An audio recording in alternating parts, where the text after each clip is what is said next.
जब भारत का संविधान लिखा जा रहा था तो इस मुद्दे पर खूब बहस हुई कि इस धर्मनिरपेक्ष देश में धर्म का स्थान क्या हो।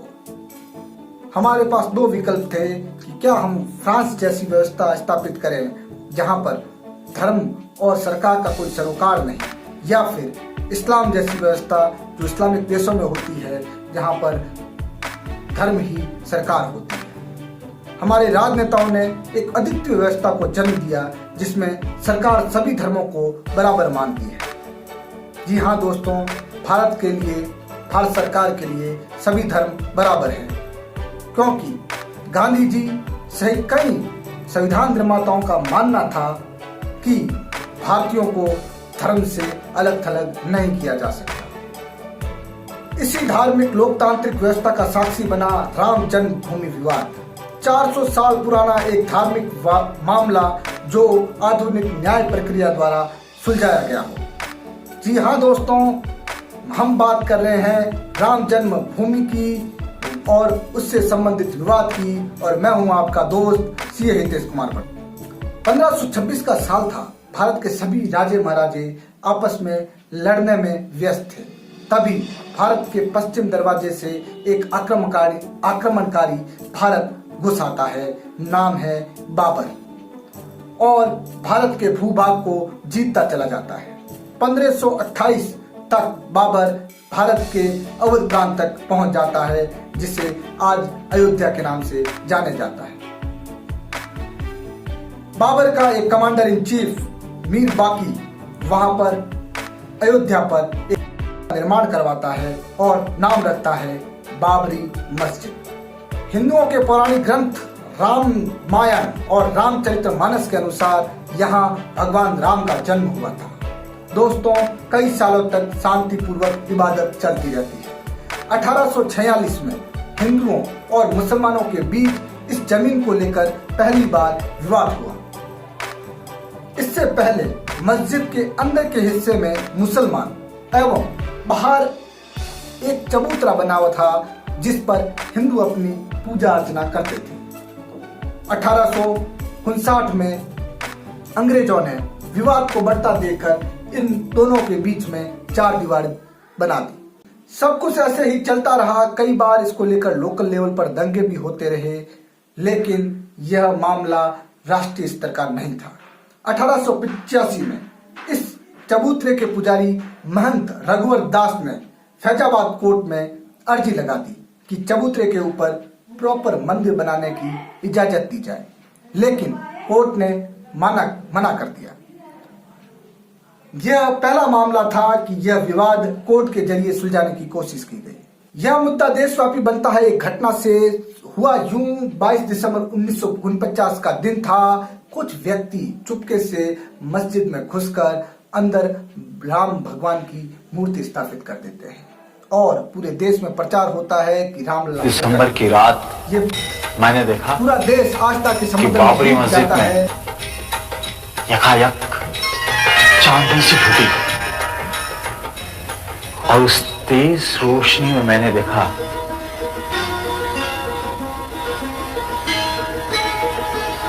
कि 4-5 साल का बेहद खूबसूरत लड़का खड़ा है। जब बेहोशी टूटी तो मैंने देखा कि सदर दरवाजे का ताला टूटकर जमीन पर पड़ा था। सिंहासन पर बुत रखा हुआ था और लोग आरती उतार रहे थे।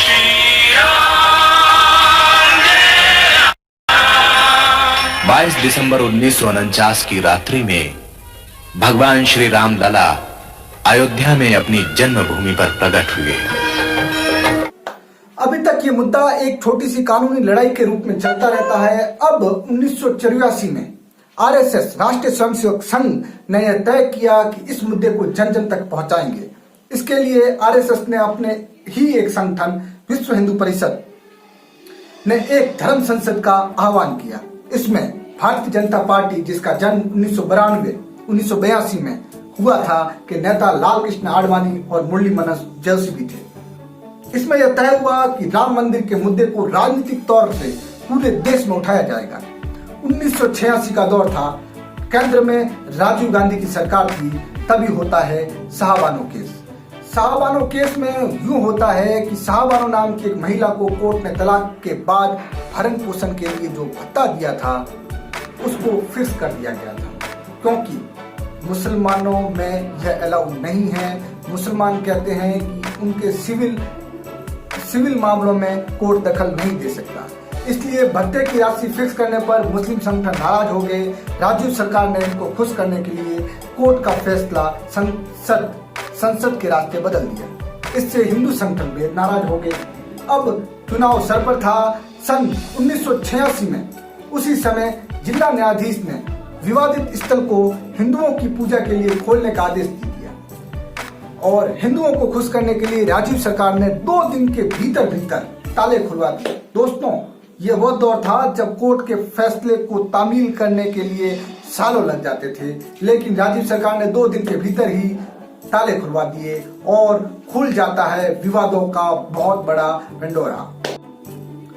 मुस्लिम समुदाय ने इसके विरोध में बाबरी मस्जिद एक्शन कमेटी गठित की और यही दौर था जब हिंदुत्व की राजनीति का प्रारंभ होता है। बीजेपी ने अब इसमें सबसे बड़ा राजनीतिक मुद्दा बना दिया। इससे अब भारत में दंगों का दौर प्रारंभ हो गया। इसको हर आम जन को इससे जोड़ने के लिए वीएचपी ने, विश्व हिंदू परिषद ने कार सेवा की शुरुआत की। कार सेवा जिसके अंदर हर आम जन मंदिर के निर्माण के लिए स्वैच्छिक सेवा दे सकता है, इसे कार सेवक कहते हैं। इसी के प्रयास में बजरंग दल का गठन किया गया। यह विश्व हिंदू परिषद की ही एक यूथ विंग थी। नवंबर 1989 का साल था। वीएचपी ने मंदिर निर्माण के लिए भूमि पूजन का कार्यक्रम रखा था। राजीव सरकार ने ना करते हाँ कर दी। वीएचपी ने राजीव सरकार को मना लिया। अनुमति मिलते ही यह खतरा पैदा हो गया था कि कहीं कार सेवक मस्जिद का ढांचा गिरा न दे, पर ऐसा कुछ नहीं हुआ। दिसंबर 1989 में लोकसभा के चुनाव हुए। बीजेपी 2 सीटों से 85 सीटों की लंबी छलांग लगा ली तथा किंग मेकर की भूमिका में आ गई।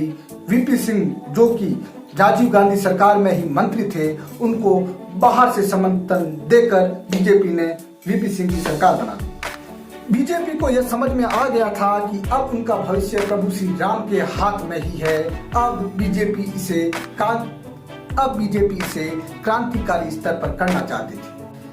सितंबर 1990 में बीजेपी के राष्ट्रीय अध्यक्ष लाल कृष्ण आडवाणी ने गुजरात के सोमनाथ मंदिर से रथ यात्रा प्रारंभ की। इसके तहत गाड़ी नुमा रथ देश भर में 10,000 किलोमीटर की यात्रा करके अयोध्या पहुंचना था। इसका उद्देश्य देश भर में राम मंदिर के लिए अलग जगाना था। ये यात्रा बहुत विवादित रही। जहां जहां ये रथ गया वहां दंगे हुए और कई लोग मारे गए। 23 अक्टूबर 1990 रथ बिहार में था। बिहार के मुख्यमंत्री लालू प्रसाद यादव, वीपी सिंह का इशारा मिलता है। लालू प्रसाद रथ रोक लेते हैं। लाल कृष्ण आडवाणी गिरफ्तार हो जाते हैं। अब यह बीजेपी को कतई पसंद नहीं आएगा। अटल बिहारी वाजपेयी पहुंच गए राष्ट्रपति भवन सरकार से समर्थन वापस लेने, और सरकार पर समर्थन वापस ले लिया जाता है। वीपी सिंह सरकार गिर जाती है। अब स्थिति नाजुक हो जाती है। 30 तारीख यह तय किया गया था कि रथ अयोध्या पहुंचेगा। कार सेवक पहले से ही अयोध्या पहुंच जाते हैं। अब मामला उग्र हो चला जाता है और लगता है कि कहीं कार सेवक मस्जिद का ढांचा गिरा न दे। मुलायम सिंह सरकार ने कार सेवकों पर गोलियां बरसा दी। कार सेवक मारे जाते हैं। कई कार सेवक मारे जाते हैं और कई घायल होते हैं। पहली बार पीवी नरसिंहा राव ने, जो तत्कालीन भारत के प्रधानमंत्री थे, उन्होंने दोनों पक्षों को एक साथ बुलाकर कोर्ट से बाहर सहमति बनाने की कोशिश करते हैं, लेकिन वो नाकाम रहते हैं। बातचीत के दौरान वीएचपी, विश्व हिंदू परिषद ये घोषणा करता है कि 30 अक्टूबर 1992 को धर्म संसद बुलाई जाएगी और धर्म संसद बुलाई जाती है। और 6 दिसंबर 1990 इस तारीख को तय होता है। धर्म संसद में यह तारीख तय होती है कि इस दिन कार सेवा की जाएगी। पूरे देश में कार सेवकों को आने का आह्वान किया जाता है। घोषणा सुनते ही नरसिंहा राव सरकार चिंतित हो गई, क्योंकि यूपी में कल्याण सिंह की सरकार थी और यह लग रहा था कि कल्याण सिंह सरकार कार सेवकों को नहीं रोक पाएगी। कल्याण सिंह ने घोषणा कर दी कि कार सेवकों पर कोई गोली नहीं चलाएगा। 5 दिसंबर 1992 की रात अटल जी और आडवाणी जी के भाषण होते हैं और भीड़ उसे गौर से सुनती है। भाषण बहुत विवादित थे। 2 लाख 6 दिसंबर की सुबह 2 लाख कार सेवकों की भीड़ अयोध्या में पहुंच जाती है। कल्याण सिंह सरकार द्वारा स्पष्ट आदेश थे कि कार सेवकों पर कोई बंदूक नहीं चलाएगा। कार सेवक उग्र हो गए और मस्जिद गिर गई। तीनों गुंबद सुबह से शाम तक प्रयास करने के बाद गिरा दी गई। इसके बाद कल्याण सिंह सरकार ने अपना इस्तीफा राज्यपाल महोदय को दे दिया और ये जो घटना हुई उसकी पूरी जिम्मेदारी ले ली। बाबरी मस्जिद विध्वंस पूरे देश में ही नहीं पूरे महाद्वीप में दंगे की लहर लेकर आया। भारत में 2000 से ज्यादा लोग दंगों से मारे गए। 2003 में एक नया मोड़ आता है। हाई कोर्ट ने आर्कियोलॉजिकल सर्वे ऑफ इंडिया को निर्देश दिए कि आप खोजें कि मस्जिद के नीचे आखिर था क्या, खुदाई करें। ASI ने खुदाई की और पाया कि मस्जिद के नीचे पिलर मिले हैं जहां हिंदू देव देवताओं की आकृतियां चित्रित थी। यह पाया गया कि इसके नीचे कोई हिंदू कॉम्प्लेक्स जरूर था। अब बात बढ़ी और हाई कोर्ट ने अपना फैसला दिया और इसने उस विवादित क्षेत्र को 3 भागों में बांट दिया। एक हिस्सा दिया निर्मोही अखाड़े को, एक दिया सुन्नी वक्फ बोर्ड को और एक दिया राम जन्मभूमि न्यास को। हाई कोर्ट का फैसला किसी को मंजूर नहीं था। तीनों ही पार्टियां सुप्रीम कोर्ट के दरवाजे पर पहुंच गई। सुप्रीम कोर्ट ने मामले की जांच की और सुप्रीम कोर्ट अपना निर्णय देता है कि यह विवादित जमीन राम जन्मभूमि है और राम जन्मभूमि न्यास को दे दी जाएगी और बदले में यूपी सरकार 5 एकड़ जमीन मस्जिद बनवाने के लिए उपलब्ध कराए।